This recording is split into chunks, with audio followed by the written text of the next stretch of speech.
ভরা আদালতে সরকারি উকিলকে থামিয়ে দেওয়া হয়।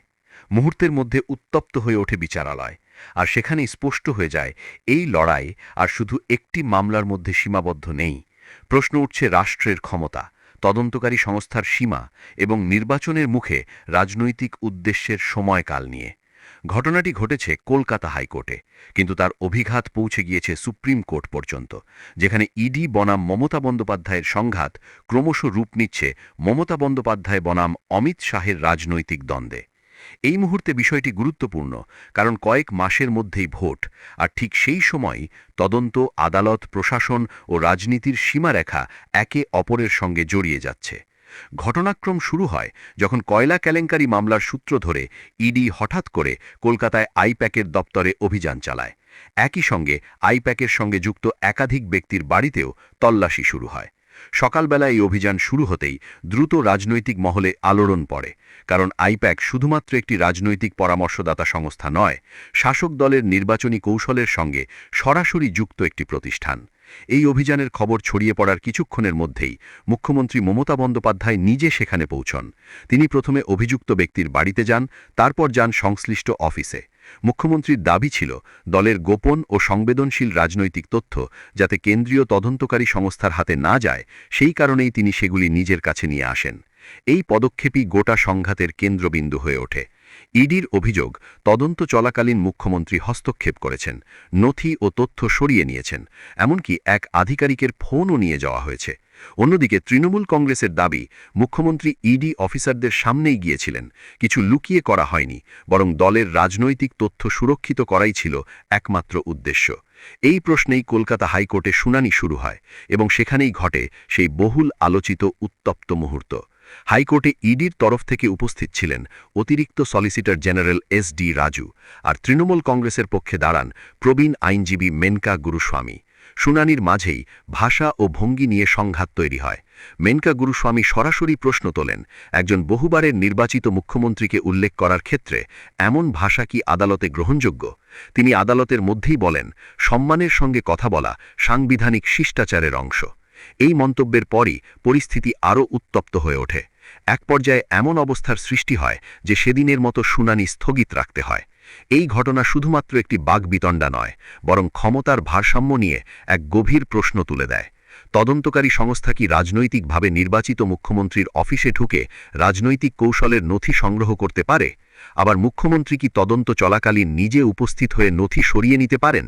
এই দুই প্রশ্নের মাঝখানেই দাঁড়িয়ে রয়েছে আদালত, যার ওপর চাপ বাড়ছে রাজনৈতিক উত্তাপের কারণে। হাইকোর্টের সেই শুনানির পর মামলা গড়ায় সুপ্রিম কোর্টে। সেখানে ইডির পক্ষে দাঁড়ান সলিসিটর জেনারেল তুষার মেহতা এবং তৃণমূল কংগ্রেসের পক্ষে কপিল সিবল। সুপ্রিম কোর্টে বিতর্ক আরও বিস্তৃত আকার নেয়। তুষার মেহতা যুক্তি দেন, একজন মুখ্যমন্ত্রীর কাছ থেকে এমন আচরণ প্রত্যাশিত নয়।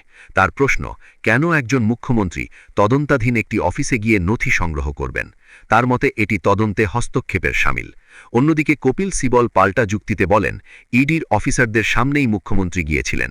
যদি সেটি চুরি হয়, তাহলে অফিসাররা তখন কি করছিলেন? এই যুক্তির মধ্য দিয়ে তিনি ইডির পেশাদারিত্ব এবং উদ্দেশ্য নিয়ে প্রশ্ন তোলেন। এই শুনানির সময় সুপ্রিম কোর্ট একটি গুরুত্বপূর্ণ মন্তব্য করে। আদালত বলে, হাইকোর্টে যে পরিস্থিতি তৈরি হয়েছিল তাতে বিচারালয় কার্যত প্রতিবাদের মঞ্চে পরিণত হয়েছিল। এই মন্তব্য শুধু আদালতের শৃঙ্খলা নিয়েই নয়, বরং রাজনৈতিক উত্তাপ কিভাবে বিচার ব্যবস্থার উপর চাপ সৃষ্টি করছে সেই দিকেও ইঙ্গিত করে। একই সঙ্গে আদালত নির্দেশ দেয়, যেদিন মুখ্যমন্ত্রী সংশ্লিষ্ট বাড়ি ও অফিসে গিয়েছিলেন সেই দিনের সমস্ত সিসিটিভি ফুটেজ সুরক্ষিত রাখতে হবে। অর্থাৎ ভবিষ্যতে যদি তদন্ত বা বিচার এগোয়, প্রমাণ হিসেবে এই ফুটেজ গুরুত্বপূর্ণ ভূমিকা নিতে পারে। তবে সুপ্রিম কোর্ট তৃণমূল কংগ্রেসের জন্য সম্পূর্ণ স্বস্তির বার্তা দেয়নি। ইডি আধিকারিকদের বিরুদ্ধে এফআইআর করার যে আবেদন করা হয়েছিল, আদালত তাতে আপাতত স্থগিতাদেশ দেয়। অর্থাৎ তদন্ত চলাকালীন ইডি আধিকারিকদের বিরুদ্ধে কোনো ফৌজদারি পদক্ষেপ নেওয়া যাবে না। এই সিদ্ধান্ত রাজনৈতিকভাবে তৃণমূল কংগ্রেসের জন্য একটি ধাক্কা বলেই মনে করা হচ্ছে। এই পুরো ঘটনা প্রবাহের মধ্যে একটি বিষয় স্পষ্ট হয়ে উঠছে। প্রাথমিকভাবে লড়াই ছিল পশ্চিমবঙ্গে বিজেপি বনাম তৃণমূল কংগ্রেস, তারপর তা রূপ নেয় ইডি বনাম মুখ্যমন্ত্রীতে। এখন সেই লড়াই আরও এক ধাপ এগিয়ে সরাসরি মুখ্যমন্ত্রী বনাম কেন্দ্রীয় স্বরাষ্ট্রমন্ত্রীর রাজনৈতিক সংঘাতে পরিণত হচ্ছে। মুখ্যমন্ত্রী প্রকাশ্য সভায় বারবার ইডির পেছনে কেন্দ্রীয় নেতৃত্বের হাত থাকার অভিযোগ করেছেন। তিনি স্বরাষ্ট্রমন্ত্রীকে নিশানা করে বলেছেন, ইডিকে পাঠিয়ে বিরোধী রাজ্যগুলোকে ভয় দেখানো হচ্ছে। এই বক্তব্যের মধ্য দিয়ে তিনি ইডিকে আর একটি স্বতন্ত্র তদন্তকারী সংস্থা হিসেবে নয়, বরং রাজনৈতিক অস্ত্র হিসেবে তুলে ধরছেন। এই অভিযোগ নতুন নয়। দেশের বিভিন্ন রাজ্যে বিরোধী দল শাসিত রাজ্যগুলিতে কেন্দ্রীয় তদন্তকারী সংস্থার তৎপরতা আগেও প্রশ্নের মুখে পড়েছে। মহারাষ্ট্র থেকে ঝাড়খণ্ড, দিল্লি থেকে পশ্চিমবঙ্গ, একই অভিযোগ বারবার উঠে এসেছে। তবে পশ্চিমবঙ্গের ক্ষেত্রে পরিস্থিতি আলাদা, কারণ এখানে মুখ্যমন্ত্রী নিজে সরাসরি তদন্তের কেন্দ্রে এসে দাঁড়িয়েছেন। ফলে সংঘাতের মাত্রা অনেক বেশি। রাজনৈতিক মহল মনে করছে, ভোটের ঠিক আগে এই ধরনের অভিযান ও আইনি সংঘাত সাধারণ ভোটারের মনস্তত্ত্বে প্রভাব ফেলতে পারে। একদিকে শাসক দল বলছে কেন্দ্র ভয় দেখাচ্ছে, অন্যদিকে বিজেপির যুক্তি দুর্নীতির তদন্তে কাউকে ছাড়া দেওয়া যায় না, তিনি মুখ্যমন্ত্রী হলেও না। এই দুই বয়ানের মাঝখানে দাঁড়িয়ে ভোটারকে ঠিক করতে হবে তারা কোন গল্প বিশ্বাস করবেন। এই লড়াইয়ের আরেকটি গুরুত্বপূর্ণ দিক হল প্রশাসনিক ও সাংবিধানিক সীমারেখা। তদন্তকারী সংস্থা কতটা স্বাধীন, রাজনৈতিক নেতৃত্বের কতটা অধিকার রয়েছে হস্তক্ষেপের করার, আদালত কিভাবে এই দুইয়ের মধ্যে ভারসাম্য রক্ষা করবে। সুপ্রিম কোর্টের সাম্প্রতিক নির্দেশ এই প্রশ্নগুলিকে আরও সামনে নিয়ে এসেছে।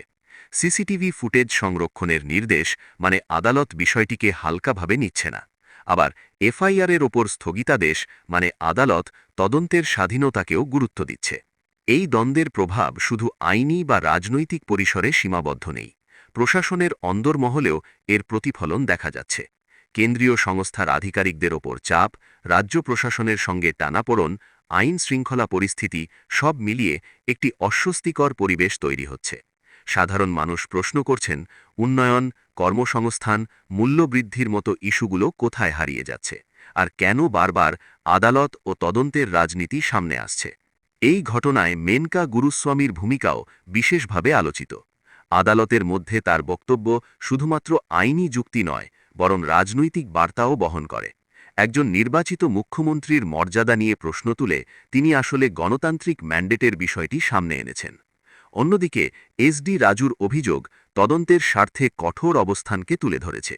এই দুই অবস্থানের সংঘাতই আদালতকে উত্তপ্ত করে তুলেছে। এই মুহূর্তে সবচেয়ে বড় প্রশ্ন, এই লড়াই শেষ পর্যন্ত কোথায় গিয়ে দাঁড়াবে। আদালতের চূড়ান্ত রায় কি এক পক্ষকে স্পষ্টভাবে সুবিধা দেবে, নাকি এটি দীর্ঘমেয়াদী আইনি প্রক্রিয়ায় পরিণত হবে। ভোটের আগে কি এই মামলা কোনো বড় রাজনৈতিক মোড় নেবে? তদন্তের গতি কি আরও বাড়বে? কেন্দ্রীয় সংস্থার ভূমিকা কি আরও প্রশ্নের মুখে পড়বে? আর মুখ্যমন্ত্রীর রাজনৈতিক অবস্থান কি এতে আরও শক্ত হবে নাকি দুর্বল? এই সমস্ত প্রশ্নের উত্তর এখনই স্পষ্ট নয়। তবে এটুকু নিশ্চিত, এই মামলা শুধু একটি আইনি লড়াই নয়, এটি ক্ষমতার কাঠামো, কেন্দ্র ও রাজ্যের সম্পর্ক এবং গণতন্ত্রের সীমারেখা নিয়ে একটি বড় পরীক্ষায় পরিণত হয়েছে। আদালতের ভেতরে যে উত্তেজনা দেখা গেছে তা আসলে রাজনীতির বাইরের কোনো বিচ্ছিন্ন ঘটনা নয়।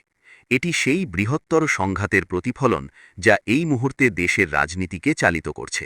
শেষ পর্যন্ত সিদ্ধান্ত আদালতের হাতেই থাকবে, কিন্তু আদালতের বাইরে জনমত, রাজনৈতিক প্রচার এবং নির্বাচনী সমীকরণ এই মামলার রায়ের আগেই প্রভাব ফেলতে শুরু করেছে। প্রশ্ন থেকেই যাচ্ছে, এই সংঘাত কি সত্যিই দুর্নীতির বিরুদ্ধে লড়াই, নাকি এটি ক্ষমতার পুনর্বিন্যাসের একটি কৌশল? আর এই প্রশ্নের উত্তর খুঁজতেই আগামী দিনগুলোতে নজর থাকবে আদালত ও রাজনীতির প্রতিটি পদক্ষেপের দিকে। বন্ধুরা, এই বিষয়ে আপনারা কি মনে করেন? নিচে কমেন্ট অবশ্যই জানাবেন। Please subscribe the Daily News YouTube channel and like this video, share your opinion. Thank you.